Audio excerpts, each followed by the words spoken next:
Today I'm going to be showing you guys how to make this extremely beautiful tiramisu. Please remember to like, subscribe, and comment so this thing gets visibility.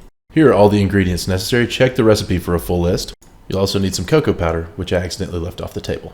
For step 1, microwave 3/4 cups of water for about 2 minutes, then mix in 2 packages of instant espresso. Set this aside because we need it at room temperature.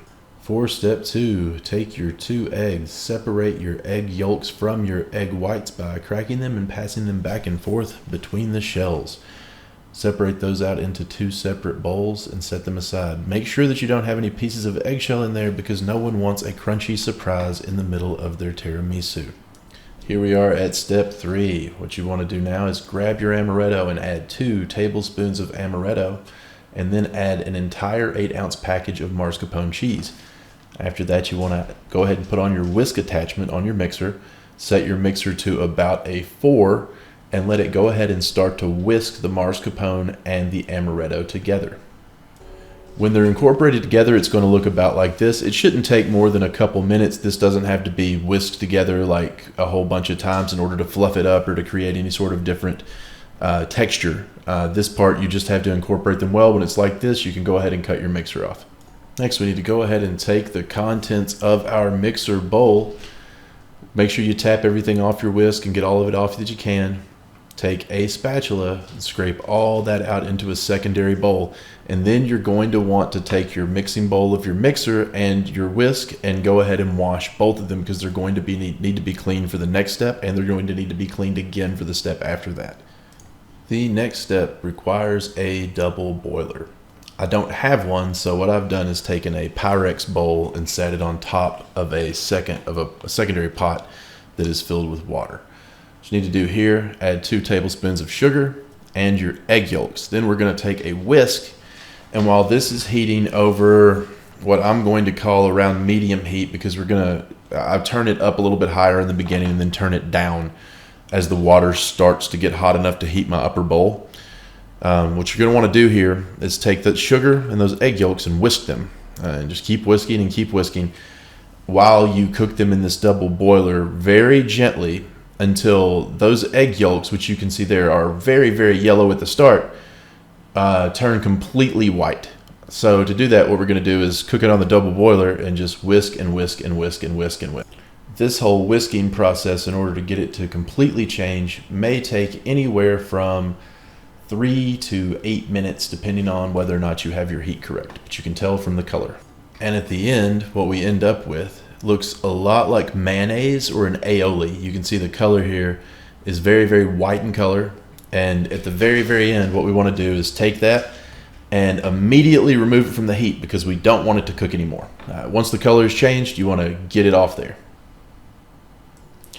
Now you want to take your egg yolks and sugar mixture that you were just cooking on the double boiler, bring that over to the mascarpone and amaretto that we already mixed together earlier, and incorporate those two into each other. You can do it with the mixer. I've already washed my mixer at this point, but I could have done this in the mixer and then washed it. Either way is fine. And this isn't a folding process. So for this, you actually want it mixed in, and it doesn't matter. You can just beat it up. It's not going to damage this dish or cause anything to fall. If at this point you mix it in there and then beat it with a whisk if you want to. I'm just going to mix it in with a spatula, but you can whisk it. You can use the mixer at this point. Anything else, this particular one won't fall. Just you want it incorporated well, and you want it done quickly so that the eggs don't separate, because sometimes when you're doing egg yolks on double boiler, maybe you had your heat a little bit too high and you don't realize that they're still cooking. You don't want that at this point. Cool them down. So mix them in immediately, get them off the heat, mix them in, and that way you don't have any issue where your egg yolks end up cooking. For the next step, we want to go back over to our very clean mixer and whisk, and we want to add a full cup of heavy whipping cream and about a teaspoon of vanilla extract. I just eyeball that myself. I don't actually measure it, but around between a half a teaspoon and a full teaspoon is what you want. And then after that, we're going to go ahead and turn on our mixer and turn it up to about a 4 again. After about 5 minutes, just keep watching your mixer and keep watching your mixer. But what you're wanting to get here is right between a soft peak and a hard peak with your whipped cream. And it's not always going to be the same amount of time. The trick is to actually watch the inside of your mixer and to look for when, and you can see it now, the ridges are starting to form in the whipping cream, and when it starts to separate itself. And what you're wanting is the point where it's just starting to separate itself into big pockets and stop it right there before it goes into a hard peak. After that, it would turn into butter. We definitely don't want that. So you want to stop it right about when you can see it and it looks like that. Now we need to incorporate the whipped cream with the other mixture that we've made from the mascarpone and the egg yolks and all the other things we put together already. But this time, you do not need to whip this. You don't want to mix this hard. What you want to do is fold this. And the motion that I use that I feel like works better than others when I do it is I take my spatula from the bottom and take the other ingredient and I fold it over the top so that what it's doing is mixing them together and then separate them out a little, and then I don't mix any more. And the reason you don't want to overmix this is you don't want to make your whipped cream fall at all. Next, we need to go back over to our clean mixer and clean bowl. We're going to make a meringue. Take your egg whites, make sure they all get out. Mine wanted to catch some of the bottom of the bowl. Get all the egg whites in there. And then start your mixer on about a 4. And next, we're going to take just some regular table salt. Throw in just a dash of table salt. It's less than 1/8 of a teaspoon that I'm adding right now. I just put a little in my hand and make sure that it doesn't look like a lot and toss it in. And then you need to add in also just a dash again, cream of tartar. And both of those things are to stabilize your meringue. It has absolutely nothing to do with flavor, really. Now watch them in the mixer, and eventually it's going to take maybe 2 to 3 minutes. You're going to see bubbles like this, and they're going to start to look foamy. Once they've got a good foam, go ahead and take your sugar, and we want 2 tablespoons of sugar added into the egg whites that we've got whipping right now. Go ahead and dump those in, and then I usually take a spatula and scrape down my sides to make sure all of it gets in there, because sometimes the sugar likes to stick. Next, you want to go ahead and take your meringue and just watch it, but you want to whip that until it starts to peak, and you can see it because, again, like it did for the whipped cream, the meringue itself will start to peak up and follow where the whisk was on it and leave lines that stay, and you can see that it starts to stretch up and look more like glue or something than it did before. It changes the texture quite a lot after it's been beat for right around 5 minutes. And when you can see that it looks about like this, is about when you're going to want to pull it off. Now we're going to go back over to our mascarpone cream mixture. Take your meringue that you just finished and scoop that out with the spatula right on top. And we're going to do the same method that we did before with the whipped cream, in that we're going to fold it from the bottom over and just incorporate them slightly. You don't want to beat these up, and you don't want to take any of the fluffiness out of it. You want all of the whipped cream and all of your meringue to retain like the spongy, fluffy texture that it has from being whipped like this. So just fold it up from the bottom and fold it over until it's just slightly incorporated. Now we're going to take a shallow dish and our, hopefully at this point, room temperature or warm espresso. It's been a little bit of time, so it should be at this point room temperature-ish if you've taken the time to whip all the cream.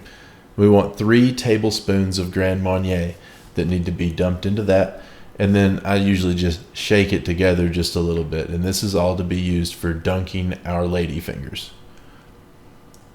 Now for dunking the ladyfingers, what you want to do is take them, you want to dip them in there, but you don't want to oversaturate them, because if they're oversaturated, it will ruin the whole dish and make them soggy.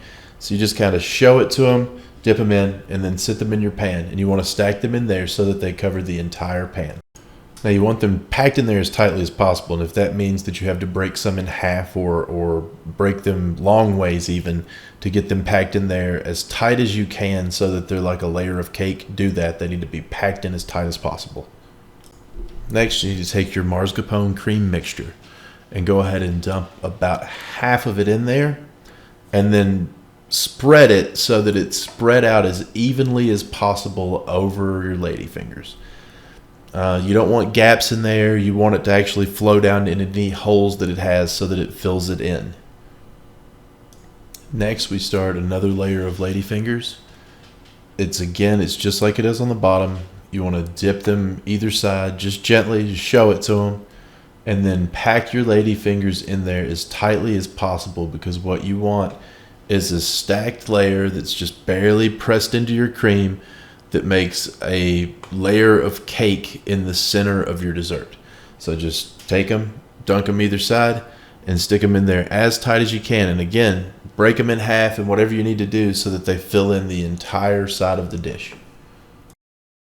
If when you get to the end it's not level anymore either, like mine was, just dump a little bit of extra cream in there, level it off, and then use your cookies to fill the rest in.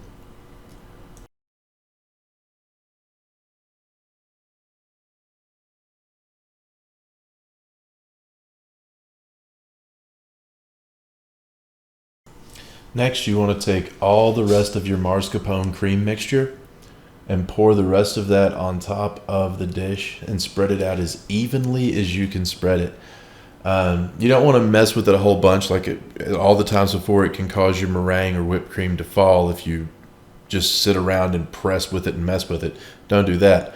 But spread it out as evenly as you can across the top so that it makes a smooth layer. Mine's not perfect. Yours may not be either. Don't worry about perfect. Don't let the perfect be the enemy of the good. Just spread it on there, and once it's got a good smooth top to it, stop, and then immediately put it into your refrigerator. We need to wait about 2 to 3 hours. After 2 to 3 hours in the refrigerator, what we need to do is cover the tiramisu with an even layer of cocoa powder. What you need to do is take a strainer or a sieve, then cocoa powder, drop just a little bit in there, and then bump it so that it drops out as evenly as you can, and make an even layer of cocoa powder across the top of the dessert.